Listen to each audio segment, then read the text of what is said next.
नमस्कार दोस्तों, मैं समाधान पाटिल फिर से हाजिर हूँ एक और नए बिजनेस वीडियो के साथ। दोस्तों, मेरे इस चैनल डील्स ऑफ बिजनेस पर मैं अलग अलग प्रकार की बिजनेस आइडियाज के नाम पर होने वाले फ्रॉड और बिजनेस किस तरह से किया जा सकता है, इस टॉपिक पर वीडियो लाता हूँ। तो इस तरह के वीडियो देखने के लिए बने रहे मेरे चैनल के साथ। मेरे चैनल को सब्सक्राइब कर दीजिए और साथ ही में बेल आइकन बटन जरूर दबा दीजिए, ताकि जो भी इस तरह का बिजनेस वीडियो है उसका नोटिफिकेशन आपके पास सबसे पहले आता रहे। तो दोस्तों, आज के वीडियो में हम लोग बात करेंगे कि आप किस तरह से सीमेंट जो होता है, सीमेंट का किस तरह से होलसेल बिजनेस कर सकते हो। इसमें आपको कितना इन्वेस्टमेंट लगेगा, आपको सीमेंट कहाँ से खरीदना है, इसमें आपको कितना प्रॉफिट मिलेगा, पूरी जानकारी आपको इस वीडियो में देखने को मिल जाएगी। तो दोस्तों, इस वीडियो को अंत तक जरूर देखिएगा, ताकि अगर आप अंत तक इस वीडियो को नहीं देखोगे तो बीच में आपको हो सकता है किसी भी प्रकार की इंफॉर्मेशन नहीं मिल पाएगी।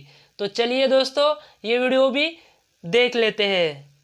तो दोस्तों, ये सीमेंट का जो बिजनेस है ये भी एक अच्छा बिजनेस है। इसमें अगर हम लोग रिस्क की बात करें तो इसमें ज़्यादा रिस्क है नहीं, लेकिन फिर भी आप किसी भी प्रकार का बिजनेस करते हो तो उस बिजनेस को पहले आप उसको तहकीकात करो।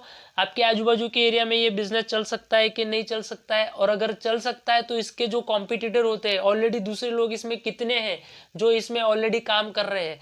तो सारी चीज़ें आप देखो, परखो, तभी कोई भी किसी भी प्रकार का बिजनेस शुरू करो। तो दोस्तों, ये जो सीमेंट का बिजनेस है, हम इसमें अगर हम लोग इन्वेस्टमेंट की बात करें तो इसमें आप चाहो जितना इन्वेस्टमेंट कर सकते हो, लेकिन शुरुआत में आपको डायरेक्टली इस धंधे में कूद पड़ना नहीं है और डायरेक्टली 10-15 लाख का इन्वेस्टमेंट नहीं कर देना है। शुरुआत आप जो है इसकी 50,000 रुपये से लेकर 2 लाख रुपए तक के इन्वेस्टमेंट में ये सीमेंट का बिजनेस आप आसानी से कर सकते हो। इसके लिए आपको एक गोडाउन की जरूरत पड़ेगी, क्योंकि आप जब सीमेंट खरीदोगे तो वो सीमेंट का आपको स्टॉक रखना होगा। तो आपको जो है एक 700 या 800 स्क्वायर फुट का दुकान आपको यहाँ पे लेना होगा, या तो फिर गोडाउन आपको यहाँ पे रखना होगा।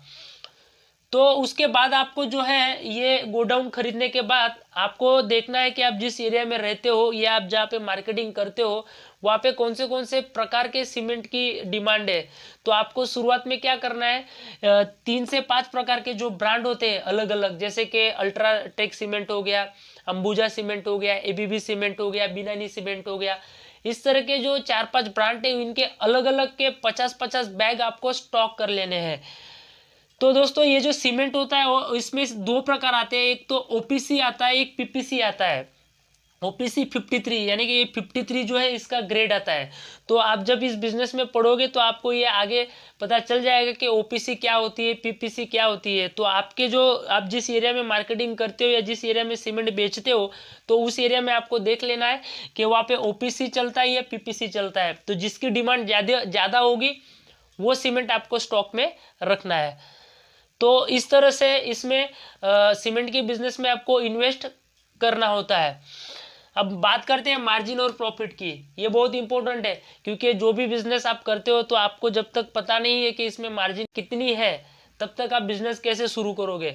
तो अगर इसमें हम लोग मार्जिन की बात करें तो अगर आप एक सीमेंट का बैग बेचते हो तो बैग के पीछे आपको 10 से 15 रुपए के लगभग आपको मुनाफा मिलेगा।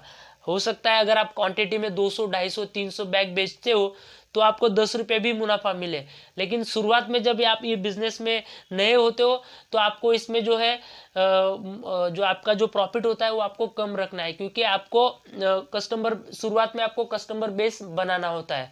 तो इसमें जब आप जैसे जैसे आपका बिजनेस बढ़ता जाएगा वैसे वैसे आपकी जो मार्जिन है, प्रॉफिट है, वो भी बढ़ता जाएगा। तो नॉर्मल इसमें 10 से 15 रुपए का जो है एक बैग के पीछे आपको जो प्रॉफिट है वो आसानी से मिल जाता है। अभी फिलहाल जो सीमेंट के अलग अलग जो कंपनियां होते हैं, अगर हम लोग उनकी सीमेंट की प्राइस की अगर बात करें तो 380 या 370 इस तरह से एक बैग का भाव चल रहा है।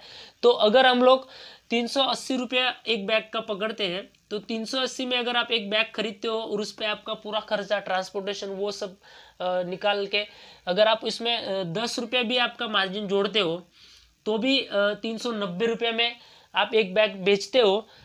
तो अगर आपने मान लो एक दिन में 1000 बैग बेची तो 1000 बैग के पीछे अगर 10 रुपये जोड़ते हो या 10 रुपये आपका मुनाफा निकालते हो तो भी आपको एक दिन का 1000 रुपया इसमें आसानी से आपको कमाने को मिल सकता है। तो अभी ये 1000 बैग के पीछे आपको कितना इन्वेस्टमेंट हो गया, तो 1000 बैग के पीछे अगर 380 रुपये की एक बैग पकड़े तो आपको 38,000 रुपये का माल यहाँ से खरीदना होगा, और बाकी का खर्चा अगर जोड़ ले 2-3 तो मैक्सिमम मोटा मोटा अगर 45,000 रुपये भी आप स्टार्टिंग में इन्वेस्टमेंट करते हो तो भी आप पर डे 1000 से 1200 रुपया आसानी से कमा सकते हो। लेकिन ये शुरुआत के दौर पे, फिर आप जैसे जैसे मेहनत करते जाओगे तो ये 1000 की जगह 2000 होगा, 3000 होगा, तो इस तरह की बैग आपकी मार्केट में बिकने लगेंगी। लेकिन वो बिकने के लिए आपको बहुत ही मेहनत लेनी पड़ेगी, आपको मार्केटिंग करनी पड़ेगी, आपको अलग अलग सिविल कॉन्ट्रैक्टरों को मिलना पड़ेगा जो कंस्ट्रक्शन करते हैं, बिल्डिंगें बनाते हैं, वैसे कॉन्ट्रैक्टरों को मिलना पड़ेगा जो बिल्डर्स होते हैं, मकान बनाने का काम करते हैं, आपको उनको मिलना पड़ेगा, उनको मिलके आपको मार्केटिंग करनी पड़ेगी, और उनको मार्केटिंग करने के बाद आपको ये जो है सीमेंट आपको बेचना होगा। तो आपके आजू बाजू के एरिया में जो भी कॉन्ट्रैक्टर होते हैं जिनको सीमेंट की डेली यूज़ होता है, वो घर बनाने का काम करते हैं, तो ऐसे लोगों को आप अगर मिलोगे तो आपका सीमेंट जो है आसानी से बिक सकता है। उसके बाद जो हार्डवेयर की दुकान होते हैं, जो रिटेल में काम करते हैं, वो लोग भी सीमेंट रखते हैं, तो ऐसे रिटेलर को आप 10-10, 15-15, 20-20 बैग आसानी से रिटेल में बेच सकते हो।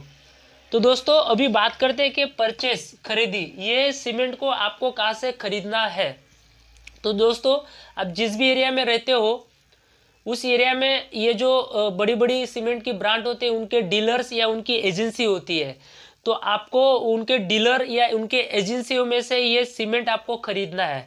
तो ये जो डीलर्स होते हैं या डिस्ट्रीब्यूटर होते हैं, इनको कंपनी डिस्ट्रीब्यूटर डीलरशिप देती है। अगर आपका बिजनेस अच्छे से चलने लगा तो बाद में आप इन कंपनियों का डीलरशिप या डिस्ट्रीब्यूटर भी ले सकते हो। तो शुरुआत में तो आपको जो कंपनी के डीलर्स होते हैं या जो कंपनी की एजेंसी होती है उनसे आपको माल खरीदना है और स्टॉक करके आपको बेचना है। तो अभी हम लोग बात करते हैं कि डीलर या एजेंसी, आपको अगर सीमेंट में अच्छे से नॉलेज आ गई और आपका बिजनेस अच्छे से चलने लगा, बाद में आपको लगा कि मुझे डीलरशिप लेनी है, एजेंसी लेनी है, तो आप किस तरह से ले सकते हो। दोस्तों इसमें दो तरह की डीलरशिप होती है, एक तो डिस्ट्रिक्ट लेवल पे डीलर होता है, एक दूसरा सब डीलर होता है। जो डिस्ट्रिक्ट लेवल पे डीलर होता है वो पूरे डिस्ट्रिक्ट में जो छोटे छोटे दुकानदार होते हैं, छोटे छोटे सब डीलर बनाता है, और जो सब डिस्ट्रीब्यूटर होता है वो रिटेल में जो है सीमेंट बेचता है। तो अगर आपको डीलरशिप लेनी होती है तो जो कंपनी होती है, जिन भी प्रकार की ये सीमेंट की कंपनी होती है, उनके वेबसाइट पर जाकर आपको डीलरशिप के लिए एप्लीकेशन देनी होती है, या फिर जिला लेवल पे जो सीमेंट कंपनियां होती है उनके अधिकारी होती है, सेल्स एग्जीक्यूटिव होते हैं, उनको मिलकर आपको कहना है कि हमें डीलरशिप लेनी है। लेकिन डीलरशिप लेने के लिए आपको डिपॉजिट देनी होगी। अगर आप सब डीलर बनना चाहोगे तो 2 से 2.5 लाख रुपए तक की आपको डिपॉजिट देनी होती है, और अगर आप बड़े लेवल पे डीलर बनना चाहते हो तो कम से कम 5 से 10 लाख रुपए की डिपॉजिट जो है आपको इन कंपनियों को देनी होती है।